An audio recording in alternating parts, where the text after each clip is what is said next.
की accounts management programme जो 1, 2 और 3 जुलाई को आ रहा है, उसको लेके कुछ क्वेश्चंस पूछे गए हैं। एक क्वेश्चन ये है कि how can I decide which account is a की अकाउंट। कैसे मैं डिसाइड करूं कि ये मेरा जो अकाउंट है ये की अकाउंट है, ये मैं कैसे डिसाइड करूं। सबसे पहला बात, वो कंपनी जिसमें हम माल बेचने जा रहे हैं, जिसको हम की अकाउंट्स बोलेंगे, वो एक स्ट्रेटेजिक इंपॉर्टेंस का होना चाहिए। स्ट्रेटेजिक इंपॉर्टेंस का मतलब है, एक जमाने में मैं एशियन पेंट्स में माल बेचता था, मेरा ट्रेनिंग प्रोग्राम में बेचता था, लेकिन एशियन पेंट्स का नाम अगर आप इंडिया में कोई भी बड़े कंपनी में लेंगे, यूनिलीवर में जाके, सीएट में जाके, वोडाफोन में जाके, आप प्रॉक्टर एंड गैम्बल में जाके बोलेंगे ना एशियन पेंट्स में आपने ट्रेनिंग किया, तो वो लोग ज्यादा क्वेश्चन नहीं पूछते, बोला आप आ जाओ। अगर एशियन पेंट्स ने आपका धंधा लिया है तो हम कौन होते हैं तुमको रोकने वाला।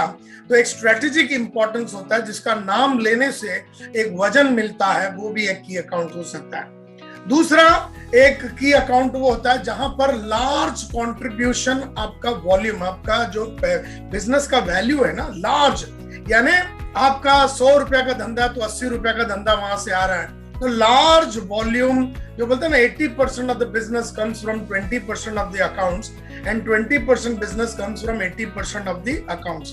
तो ये वो 20% अकाउंट्स है, या अकाउंट्स बोले तो कंपनी है, जहां से 80% आपको बिजनेस मिल रहा है। तो यहाँ पर ये एक कंसिडरेशन होता है। वॉल्यूम बहुत होता है, यानी मैंने जाके एक आदमी को 10 दिन का ट्रेनिंग प्रोग्राम बेचा, वो तो हो गया 1 to 1, मैंने कंपनी का मालिक को मिला।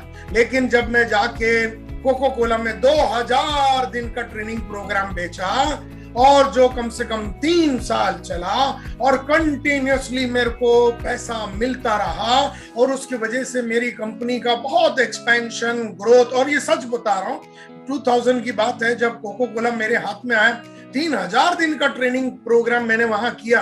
वहां पर मल्टीपल लोग थे, कई लोगों को मिलना पड़ा, सबको मनाना पड़ा, और सेल्स के ऊपर मेरे को बहुत काम करना पड़ा उधर।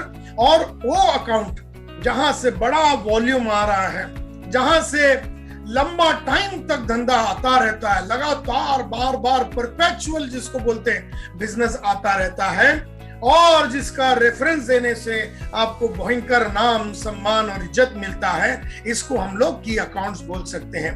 तो 80% बिजनेस आपका वहां से आता है। बड़े कंपनी है और बड़े कॉम्प्लेक्सिटी है, लार्ज अमाउंट ऑफ टाइम लगता है, बहुत टाइम लगता है उसको खींचने के लिए, और अगर आ गया तो कई साल तक लगातार धंधा मिलता रहे अगर आपने उधर अच्छा काम किया।